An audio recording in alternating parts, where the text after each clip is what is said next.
ஜானும் நெடுமாறனும் பேசிட்டே வந்திருப்பாங்க. அப்ப நெடுமாறனும் ஜான் கிட்ட பொருள்லாம் தொட்டு ஃபீல் பண்ணி வாங்கணும், ஆனா இப்பெல்லாம் எல்லாத்தையும் பேக் பண்ணி ஆர்கானிக் நேம் ஒட்டிடுறாங்க அப்படின்னு சொல்லி பேசிட்டு இருந்திருப்பாரு. அப்ப ரெசார்ட்டுக்கு வந்த ஒரு கஸ்டமரும் நாங்களோட பெரிய ஃபேன்ஸ் உங்க கூட ஒரு போட்டோ எடுத்துக்கலாமா அப்படின்னு சொல்லிட்டு அவர் கூட போட்டோ எடுத்து இருந்திருப்பாரு. உங்களோட ஃபுட்லாம் எனக்கு ரொம்ப பிடிக்கும், இன்னைக்கு ஒரு ஃபுட்டை டேஸ்ட் பண்ணா அது சூப்பரா இருந்துச்சு அப்படின்னு சொல்லி பேசிட்டு இருந்திருப்பாரு. அப்ப நெடுமாறனும் அந்த ரிவ்யூலாம் ரொம்ப ஹாப்பியா கேட்டுட்டு அப்படி என்ன டிஷ் ட்ரை பண்ணீங்க அப்படின்றதுமே கேட்டு இருந்திருப்பாரு. அந்த கஸ்டமரும் கிராமத்து ஸ்டைல்ல அந்த டிஷ் ரொம்ப சூப்பரா இருந்துச்சு, பேர் தான் மறந்துட்டு அவங்க பேண்ட்ரியில தான் சாப்பிட்டேன் அப்படின்றதுமே சொல்லியிருந்திருப்பாரு. வெற்றியோட சமையல் பத்தி தான் பேசுறாங்கன்றத புரிஞ்சுக்கிற ஜானோ இப்ப அந்த கஸ்டமர் கிட்ட செஃப் ரொம்ப பிஸி, கொஞ்சம் இம்பார்ட்டன்ட் வேலைக்காக போறோம், நீங்க அப்புறம் பேசலாம் அப்படின்னு சொல்லிட்டு இப்ப அவர் கூட்டாங்க வந்துட்டு இருப்பாரு. ஜானு நெடுமாறன் கிட்ட நீங்க இதெல்லாம் நினைச்சு வரி பண்ணிக்காதீங்க செஃப், நம்ம ரெசார்ட்டுக்கு வர கஸ்டமர் எல்லாமே ஆர்கானிக்கா தான் விரும்புறாங்க, இப்ப அதுதான் ட்ரெண்ட்ல இருக்கு அப்படி சொல்லி பேசிட்டு இருந்திருப்பாரு. இதை கேட்கிற நெடுமாறன் இப்ப பயங்கரமா கடுப்பாயிட்டு வால் மீனுக்கு நெத்திலி மீன் அட்வைஸ் பண்ணதா, இங்க என்ன செய்யணும் செய்யக்கூடாதுன்றத நான் தான் முடிவெடுப்பேன், இந்த மாதிரி எனக்கு அட்வைஸ் பண்ணி பேசுறதை இதோட ஸ்டாப் பண்ணிக்கோ அப்படின்னு சொல்லிட்டு ஜானு மேத்திட்டு இருப்பாரு. வெற்றியும் கணக்கு பார்த்துட்டு இருந்திருப்பா. அப்ப ரம்யாவுமே அங்க வந்திருப்பா. ரம்யாவும் வெற்றியை பார்த்து உனக்கு கணக்கு பண்ண தெரியுமா அப்படின்றதுமே கேட்டு இருந்திருப்பா. அப்ப வெற்றியும் கணக்கு பண்ண தெரியாம இங்க வேலை பார்த்துட்டு இருக்காங்க அப்படின்னு சொல்லிட்டு அவனுமே கணக்கு பார்த்துட்டு இருந்திருப்பான். அப்போ உனக்கு கணக்கு பண்ண தெரியும் அப்படின்னு சொல்லிட்டு வெற்றியை பார்த்து சிரிச்சுட்டு இருந்திருப்பா. அப்ப வெற்றியும் கணக்கு தானே பண்ணிட்டு இருக்கேன், எதுக்கு குறுக்கு பேசிட்டு இருக்க, அமைதியாரு அப்படின்றதுமே சொல்லியிருந்திருப்பான். ரம்யாவும் வெற்றி போடுற கணக்கு நோட்டை பார்த்துட்டு சூப்பர் வெற்றி அப்படின்றதுமே சொல்லியிருந்திருப்பா. வெற்றியும் ஏன்றதுமே கேட்டு இருந்திருப்பா. அப்ப ரம்யாவும் இப்பதான் கூட்டி பார்த்தேன் அப்படின்றதுமே சொல்லியிருந்திருப்பா. அப்ப வெற்றியும் எப்படி இவ்வளவு சீக்கிரம் கணக்கு பண்ண அப்படின்றதுமே கேட்டுட்டு இருந்திருப்பா. அப்ப ரம்யாவும் கணக்கெல்லாம் சப்ப மேட்ரு வெற்றி, நீ தான் அதுக்கு கை கால யூஸ் பண்ணிக்கிட்டு இருக்க, இப்ப வெற்றியுமே அப்படியா இதை பார்த்து சொல்லு பாப்போம் அப்படின்றதுமே சொல்லியிருந்திருப்பா. ரம்யாவும் அந்த கணக்கு நோட்டுமே பார்த்துட்டு இப்ப வெற்றி கிட்ட எவ்வளவு மைனஸ்ல இருக்கு அப்படின்றதுமே கேட்டு இருந்திருப்பா. அப்ப வெற்றியும் 20,000 ரூபாய் லாஸ்ல இருக்கு அப்படின்றதுமே சொல்லியிருந்திருப்பா. அப்ப ரம்யாவும் இதே மாதிரி பேண்ட்ரி நல்லா போச்சுன்னா இன்னும் ஒரே வாரத்துல ப்ராஃபிட் பார்க்க ஆரம்பிச்சிருவீங்க அப்படின்றதுமே சொல்லியிருந்திருப்பா. வெற்றி கிட்ட எனர்ஜி அந்த 20,000 சாபம் விட்டு போச்சா இல்லையா அப்படின்றதுமே கேட்டு இருந்திருப்பா. வெற்றியும் ஆமா எடிசன், இன்னும் ஒரு வாரத்துல பாரு மைனஸ் எல்லாம் பிளஸ் ஆக போகுது அப்படின்றது சொல்லியிருந்திருப்பான். எடிசனும் இதை கேட்கறப்ப ரொம்ப ஹாப்பியா இருக்கு, இதுக்கப்புறம் பிரஷரே இல்லாம கூலா வேலை செய்யலாம் அப்படின்றதுமே சொல்லிட்டு இருந்திருப்பான். இப்ப வெற்றிக்கிட்ட எனக்கு ஒரு டவுட் ஜி, 20,000 கணக்கு பண்றதுக்கு நீங்க 20,000 யூஸ் பண்றீங்க, அப்ப 21,000 வந்து என்ன பண்ணிருப்பீங்க அப்படின்றதுமே கேட்டு இருந்திருப்பான். அதை கேட்கிற ரம்யாவும் கடுப்பாயிட்டு இவன் சாப்பிட்ட முந்திரி பருப்புலாம் நீ கணக்குல ஆட் பண்ணல, லாஸ் எல்லாம் பிளஸ்ல ஆயிடும் வெற்றி அப்படின்றதுமே சொல்லிட்டு இருந்திருப்பான். நான் இங்க இருந்து கிளம்புறேன் அப்படின்னு சொல்லிட்டு அவனுமே அங்க ஓடிட்டு இருப்பான். ரம்யாவும் வெற்றி வேலை பார்த்துக்கிட்டு இருக்கப்ப அவனை பார்த்து சிரிச்சுட்டு அங்கேயே உட்காந்துட்டு இருந்திருப்பான்.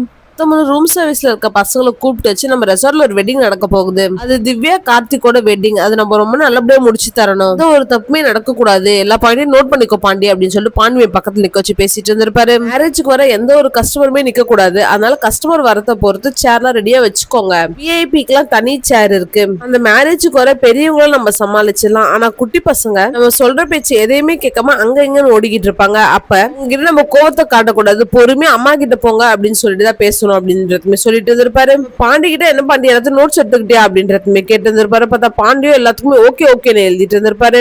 என்ன பாண்டி எல்லாத்துக்கும் ஓகேன்னு எழுதி வச்சிருக்கா அப்படின்றதுமே கேட்டு இருந்திருப்பாரு. அப்ப பாண்டியும் நீங்க மெசேஜ்ல சொல்றப்ப உங்க மெசேஜ்க்கு ஓகே ஓகேன்னு மெசேஜ் போட்டு பழக்கம் சார், அதே மாதிரி இங்கே வந்துடுச்சு அப்படின்றதுமே சொல்லியிருந்திருப்பான். கடுப்பாயிட்டு உங்களா வச்சுட்டு நான் என்ன பண்றதே தெரியல, எல்லாம் போங்கடா அப்படின்றதுமே சொல்லிட்டு இருந்திருப்பாரு.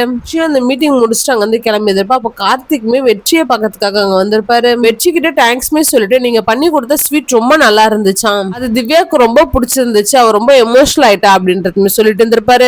கேட்கிற வெற்றியுமே ரொம்ப தேங்க்ஸ் சார், டைம் கிடைக்கிறப்ப பேண்ட்ரிக்கு வாங்க, இன்னும் நிறைய டிஷ்லாம் இருக்கு ட்ரை பண்ணி பாருங்க அப்படின்றது சொல்லிட்டு இப்ப இவங்க 2 பேரும் அங்க வந்து கிளம்பிட்டு இருப்பாங்க. ஐஷும் கிச்சன்ல வேலை பார்த்துட்டு இருந்திருப்பா. அப்ப ரெசார்ட்ல இருந்த ரூம்ல இருந்து ஆர்டருக்காக கால்மே வந்து ஒரு டிஷ் சாப்பிட்டு அது ரொம்ப நல்லா இருந்துச்சு, அதே மாதிரி வேற ஏதாச்சும் கிடைக்குமா அப்படின்றதுமே கேட்டு இருந்திருப்பாரு. ஐஷும் என்ன டிஷ் ட்ரை பண்ணீங்க அப்படின்றதுமே கேட்டு இருந்திருப்பா. அப்ப அந்த கஸ்டமரும் வாழைப்பூ வடை சாப்பிட்டு அது ரொம்ப நல்லா இருந்துச்சு அப்படின்றதுமே சொல்லிட்டு இருந்திருப்பாரு. அப்பதான் ஐஷுக்கும் அவர் பேண்ட்ரியில சாப்பிட்டு கிச்சனுக்கு கால் பண்ணி பேசிட்டு இருக்காருன்ற விஷயம் புரிய வந்திருக்கும். அப்ப ஜான்மே அங்க வந்து நான் பேசி ஹேண்டில் பண்ணிக்கிறேன் அப்படின்னு சொல்லிட்டு அந்த கஸ்டமர் கிட்ட எங்க மெனுல அதை விட நல்ல டிஷ்ஷா இருக்கு, வேணா ட்ரை பண்ணி பாக்குறீங்களா அப்படின்றதுமே கேட்டுட்டு இருந்திருப்பான். அந்த கஸ்டமரும் ரொம்ப கிளியரா எனக்கு ஆர்கானிக் ஃபுட் தான் வேணும்ன்றதுமே சொல்லிட்டு இருப்பாரு. அதனால ஜானோட எதுவுமே பேச முடிஞ்சிருக்காதுன்றதால இப்ப அவருமே காலை கட் பண்ணிட்டு இருப்பாரு. ஐஷுவும் ஜான் கிட்ட என்ன செஃப் இதெல்லாம் அப்படின்றதுமே கேட்டு இருந்திருப்பான். அப்ப ஜானும் இந்த மாதிரி காலையில இருந்து நிறைய கால்ஸ் அட்டன் பண்ணிட்டு இருக்கா அப்படின்றதுமே சொல்லியிருந்திருப்பாரு. இதை பத்தி செஃப் நெடுமாறன் கிட்ட பேசியே ஆகணும்ன்றதுக்காக ஜானும் ஐஷும் அவரோட கேபினுக்கு போயிருந்திருப்பாங்க.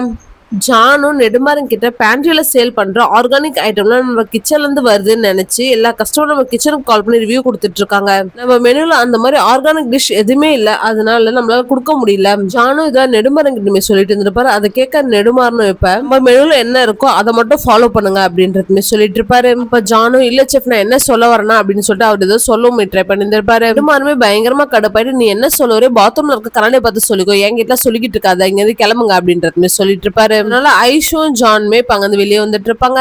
திவ்யாவும் ஐஷுக்காக கல்யாணத்துக்கு ஒரு ட்ரெஸ்மே வாங்கி கொடுத்துருப்பாங்க. அப்ப ஐஷு என்னால கல்யாணத்துக்கு ப்ராப்பரா கிளம்பி வர முடியுமான்னு தெரியல திவ்யா, நான் அப்பாவை ஹர்ட் பண்ண கூடாதுன்றதுக்காக ஒரு விஷயத்தையும் பார்த்து பார்த்து பண்ணிக்கிட்டு இருக்கேன். நான் உன்னோட கல்யாணத்துக்கு வந்து அப்பா ரொம்ப ஃபீல் பண்ணுவாரு, இந்த ட்ரெஸ் நீயே வச்சுக்கோ திவ்யா அப்படின்னு சொல்லி அந்த ட்ரெஸ் ரிட்டர்ன் பண்ணிருப்பான். திவ்யாவும் நீ என் கல்யாணத்துக்கு வரலாது, அடுத்து நான் இது உனக்காக ஆசையா வாங்கினா இதே நீ திரும்ப கொடுக்குற, இது நீயே வச்சுக்கோ அப்படின்றதுமே சொல்லிட்டு இருப்பான். ரகுபதியும் ரியா கிட்ட பேண்ட்ரி ரொம்ப நல்லா போய்கிட்டு இருக்குமா, எல்லாமே உன்னால தான் முடிஞ்சுது அப்படின்னு சொல்லி ரியாவுமே புகழ்ந்து பேசிட்டு இருந்திருப்பாரு. ரியாவும் இந்த கிரெடிட்ஸ் எல்லாம் எனக்கு மட்டும் வராதுப்பா, வெற்றி இதுக்காக நிறைய ஹார்ட் ஒர்க் பண்ணிருக்காரு அப்படின்றதுமே சொல்லிட்டு இருந்திருப்பா. அப்ப ரகுபதியும் இந்த பேண்ட்ரி உங்ககிட்ட தரத்தை பத்தி நான் யோசிக்கவே இல்லமா, ராஜன் தான் என்ன மீட் பண்ணி இது உங்ககிட்ட கொடுத்தா நீ கண்டிப்பா நல்லா பண்ணுன்னு என்கிட்ட சொன்னாரு, அதே மாதிரி நீயும் பேண்ட்ரியை நல்லபடியா நடத்திட்டமா அப்படின்றதுமே சொல்லிட்டு இருந்திருப்பாரு. ரியாவோட அப்பாவும் ஸ்மோக் பண்றதுக்காக அங்க வந்து வெளியே வந்துட்டு இருப்பாரு. அந்த நேரம் பார்த்து ராஜனுமே அந்த சைடா போயிருந்திருப்பாரு. ரியாவும் ராஜனையும் மீட் பண்ணி ரொம்ப தேங்க்ஸ்ன்றதுமே சொல்லியிருந்திருப்பா. ராஜனும் எதுக்கு இந்த தேங்க்ஸ் எல்லாம் அப்படின்றதுமே கேட்டிருந்திருப்பான். என்ன நம்பி இந்த பேண்ட்ரி விஷயத்தை எங்கிட்ட கூட தான் நல்லபடியா நடத்துவேன்றத நீ சொன்னல அப்பா கிட்ட, அதுக்காக தான் அப்படின்றதுமே சொல்லியிருந்திருப்பான். அப்ப ராஜனும் நான் எப்பயும் பின்னாடி இருந்து சப்போர்ட் பண்ணிக்கிட்டு தானே இருக்கேன், இது என்ன புதுசா அப்படின்றதுமே சொல்லியிருந்திருப்பான்.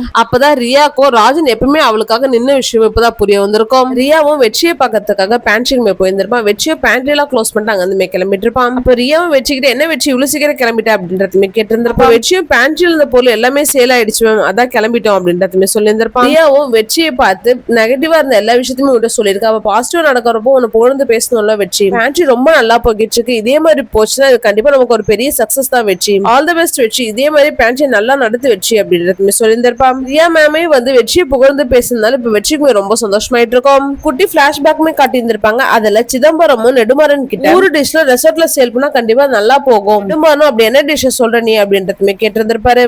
அதுக்கு சிக்காவும் கம்பு கேழ்வரகு அந்த மாதிரி சொல்றேன் அப்படின்றதுமே சொல்லியிருந்திருப்பாரு. நெடுமானும் இது கிராமம் கிடையாது சிட்டி, அதெல்லாம் இங்க ஒர்க் அவுட் ஆகாது அப்படின்றதுமே சொல்லியிருந்திருப்பாரு. சிக்காவும் நீ வேணா ஒரு நாள் பாரு, இது எல்லாமே கண்டிப்பா ஒரு நாள் நல்லா போகும் அப்படின்றதுமே சொல்லியிருந்திருப்பாரு. வெற்றியும் மில்லட்ஸ் எல்லாம் போட்டு சக்சஸ் பண்ணிருப்பான்றதுனால அதெல்லாம் பாக்குற நெடுமாறுமே பயங்கரமா கடுப்பை உட்காந்துட்டு இருந்திருப்பாரு.